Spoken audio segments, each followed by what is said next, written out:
guys, welcome back to the channel. Now today we will actually be working on my 2005 Land Rover.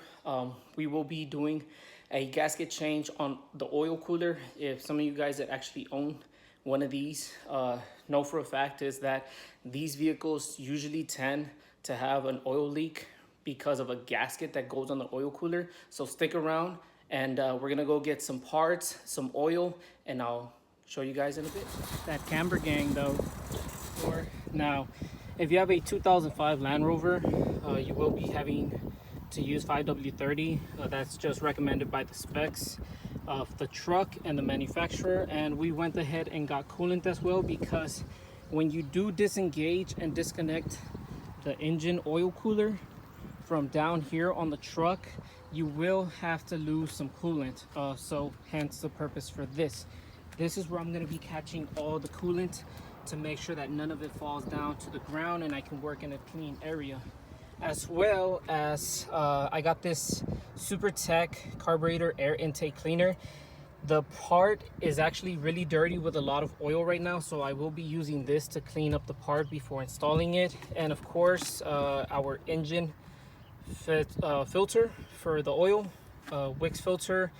That's part number 57302. We will be going with this one. Now, I usually use K&N filters for my vehicles, but since there was none, we had to go with the Wix, so we'll give that a try.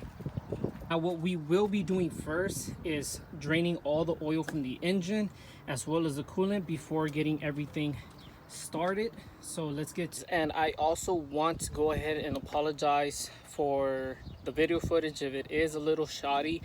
That is because I do not have a camera at the current time, so I am filming all of this off of my phone, but I will be definitely investing into a new camera so I can get you guys better footage. Now, I already set up right here.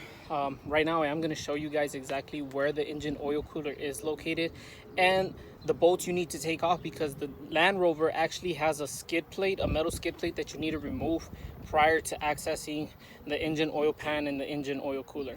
Oh, and by the way, if I am actually wearing a cap on most of my videos, that is because this quarantine has actually prevented me from cutting my hair. I actually do know how to cut my hair, so if that's something that you guys want a tutorial on or a video that you guys might be interested in the future, just go ahead and leave a comment below and I'll definitely get that video out for you guys. So once you have your vehicle secured and jacked up, the engine cooler is actually going to be located right here near this skid plate. Now, all Land Rovers usually have a bolt here. I actually do not have that one. It actually fell off, so I just pushed that that clip in there, but I will be replacing that with the actual bolt that goes there. But as you can see, all this oil right here, all that buildup, that's from the engine cooler gasket that has failed. So you will have to remove this skid plate and that skid plate in the rear so you can access the engine oil bolt, so you can drain your oil, and as well as access through down here one of the radiator hoses so you can drain your radiator fluid. Now, the manufacturer, this particular model of Land Rover, actually requires you to use this type of coolant. It's the orange kind. Let's see if I can get it over for you guys. It's preferably not the best kind that I would want to use. I do know that that's the recommendation from the manufacturer, but this coolant is actually very corrosive. I personally do not like running this coolant, so what I am going to do is I'm going to go ahead and drain out all that orange coolant and I'm going to replace it with the green one. Now, this is something that some mechanics might not ever tell you, and I probably will get some criticism down below on some of the comments. Some mechanics will probably not agree with me on this, but this is just something that my dad and my grandfather and my uncle prefer to do, just because it provides better quality to the engine. Now, that orange radiator fluid, what it actually does, it builds like a white corrosive gunky residue with time, and it actually damages your engine block, your coolant hoses with that gunk. So that is something that I really don't want to happen to this vehicle, so I will be replacing it with the green one, because the green one will never do that. So I mean, take it with a grain of salt. If this is something that you want to try, you can go ahead and try. If you want to just stick to the manufacturer specs, you can definitely do that.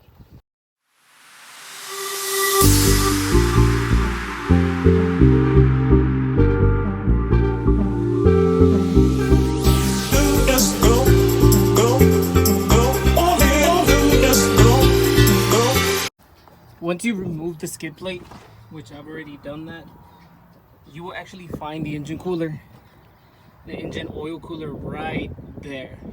Now, as you can see, all that gunk right there, that's all oil that's actually accumulated over time.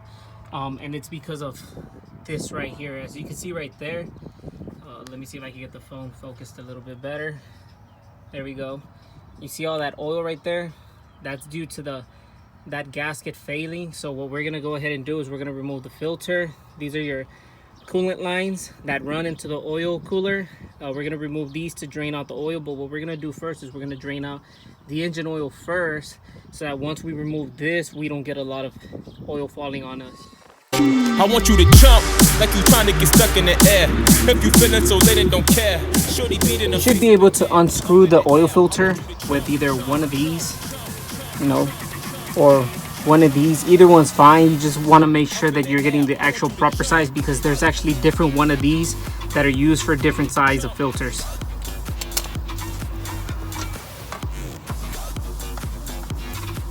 So all you do is you place it in there. What you're gonna do is you're just gonna create the clamp from tightening, so you can go ahead and just start unscrewing the filter. And once it's loosened up, where you can unscrew it with your hand, all you do is you just unscrew it, let the rest of the oil drain out, and once that is all off, we can start removing the engine oil cooler and releasing those coolant lines.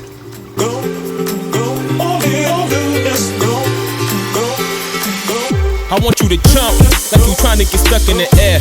If you feeling so lit and don't care, shorty beating her face in the mirror, up in the air. I want you to jump like you trying to get stuck in the air. If you feeling so lit and don't care, shorty beating her face in the mirror, up in the air. I want you to jump. Jump. I want you to jump, jump, jump, jump, jump, jump, jump, jump, jump, jump. Up in the air, I want you to jump, jump, jump, jump, jump.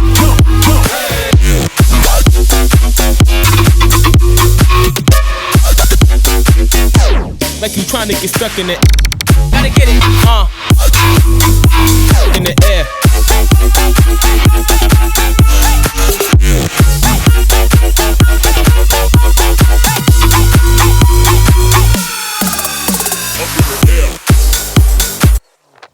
Once you remove the engine oil cooler, as you can see, it's already been removed, and you can see all that gunk right there. Now that bolt right there that's hanging on, that's actually a 10mm. There are actually 3 bolts that are actually holding it in place. The first bolt, you'll actually be able to see it. There you can see the gasket, the seal, the one that I was telling y'all that usually fails on these vehicles. But those other 2 bolts, the one where you can see the actual bolt that's in place, there's another bolt that goes next to it. Those are actually located on the very top portion. Let's see if I can get a good look at it. Let's see. I'm kind of using my other phone as lighting, but there you can kind of see. Let me see if I can get. You can see those 2 top holes right there. That's where the 2 other top bolts go, and then the bottom one is. I can't get a good look at it, but the bottom hole will actually be the easiest one to get to. Those 2 top ones right there are usually the ones that are going to give you the most trouble. Now you can see right there, there's 2 electrical connections connected to this thing. You will actually have to remove those along with those 2 radiator coolant lines in order to get this complete part out of the way. Okay guys, so once you've removed the engine oil cooler and you've completely gotten it out the way, to access the other radiator line, the main line where we're going to be doing our drain, it's right here. You have to remove a plastic cover that goes right here. So basically it's just these little pop-up plastics that hold it in place. So once it's out the way, you can access this radiator line, and you can actually start draining your radiator through here. There are some coolant radiator drain plugs that you can actually access, where you can actually do this a lot faster. And it's actually the proper way of doing it, but I like doing it through the coolant line. Now, if that's not your preference, of course, you can always stick to the manufacturer specs and the procedures that the manufacturer gives you. But for now, we're just gonna go ahead and do it through this radiator line. So, okay guys, we already got our engine cooler removed. It's actually right here. Now, these are actually the electrical connections I was talking to you about. There's that one right there, and there's this one right here. What you're gonna want to do is there's a small little connection that you press right here in the middle of the tab, and it will actually allow you to actually pull this connection out. And as far as the 3 holes, what I was telling you, it's actually this one, and that one down there. Now right now we actually do have our coolant. It is leaking. We are going to run water through the system to allow it to drain more, but for right now we're actually going to clean this bad boy up, because we don't want to put it back in and have it completely dirty. Now we do have our new part in. Now we do have our replacement part, and for you guys that are interested in actually getting the part number, the information is right there. You can go ahead and write it down. But this is the gasket we will be replacing, which goes right behind here.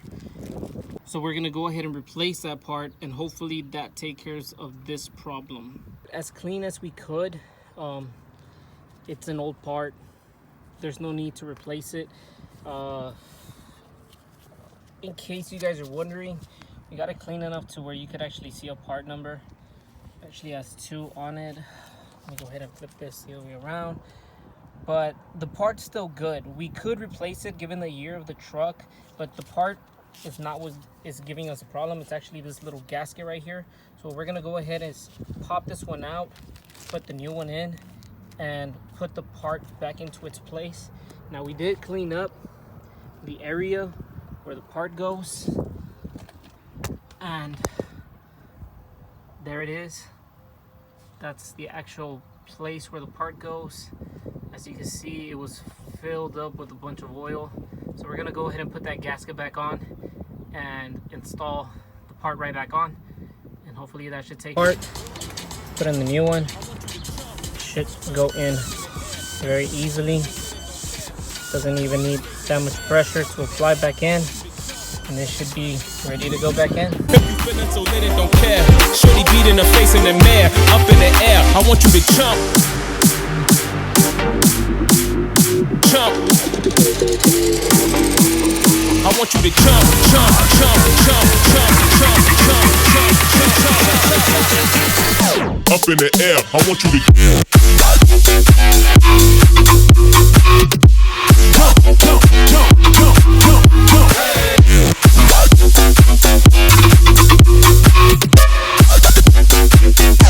Like you trying to get stuck in it. Once your oil cooler is installed and bolted down into place, you can then install your oil filter. And this oil filter, you want to just tighten it as hard as you can with your hand. You don't have to over torque it or anything like that. You can go ahead and connect your coolant lines, go ahead and put the clamps back where they were, and you should be able to now fill up your oil into your vehicle. Now you're gonna want to do this so you can turn on the vehicle oil on the vehicle. You want to constantly be picking this up and checking to see if you're within the factory levels. You're gonna have that level right there. As you can see, we are right in the middle of max and minimum, so we should be good. We're gonna leave it like that for now since we are jacked up, and we're gonna wait till the vehicle gets back dropped to level ground to double check that. So you might notice the wardrobe change. That is because my phone actually died on me yesterday and I wasn't able to continue filming the remaining of the process as far as to filling up your coolant. So I'm just gonna go ahead and show you guys. We went ahead and bled out the system, did all the proper procedures and steps that we needed to do to get the old coolant out, and as you can see, we actually replaced the orange coolant with some green coolant. So the entire system has already been completely drained out of the orange. We're not running orange anymore, we're actually running green. What you want to do, I didn't actually get to mention yesterday, was that when you're doing this, you want to make sure that you have your heater on at the highest blowing level possible. That's so that you can get your thermostat to engage, and you can circulate the entire coolant system. So once you have that done, you can go ahead and fill up, top up your coolant. You should be done with that. So I do want to say thank you so much if you stuck around and watched the video completely from beginning to end. And once again, guys, if you have not subscribed yet, I would greatly appreciate it if you subscribe, and I'll catch you guys on the next one.